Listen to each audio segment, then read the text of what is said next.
सो एक बार क्या होता है, बाबा ऐसे चलते रहते हैं, तो एक फैमिली रहती है, हस्बैंड एंड वाइफ।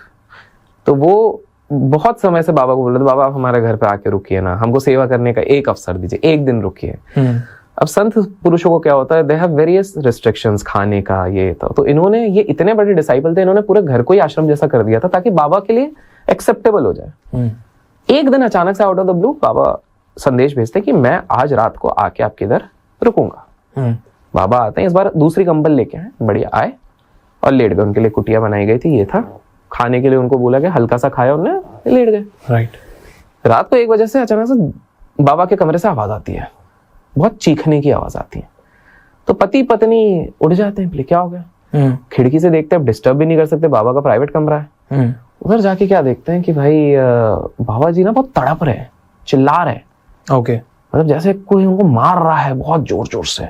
ओ कंबल ओढ़े हुए हैं लेकिन इधर उधर। अभी दुविधा में, दुविधा किस चीज की, कि उठाए कि नहीं उठाए, क्या पता ये उनकी कोई सिद्धि होगी, क्या कोई ध्यान है, क्या कुछ देख रहे हैं, क्या स्वप्न देख रहे हैं, कुछ समझ में नहीं आ रहा।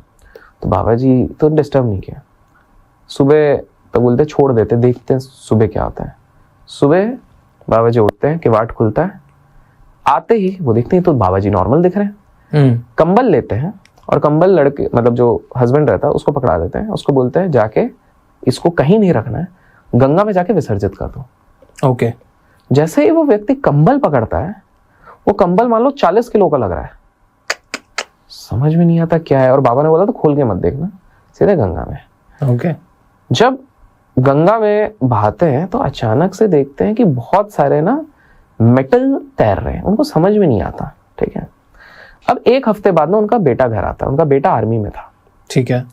तो बेटा बोलता है पता है आपने पिताजी माताजी मैं मरते मरते, मुझे बोले क्या है, बोले हमें ट्रूप्स ने हर जगह से घेर दिया था और इतनी गोलीबारी हो रही थी, अचानक से कोई छवि आई जो एक चादर लेके आई थी और वो इस तरह से चादर घुमाई कि सारी गोलियां उसके अंदर आ गई।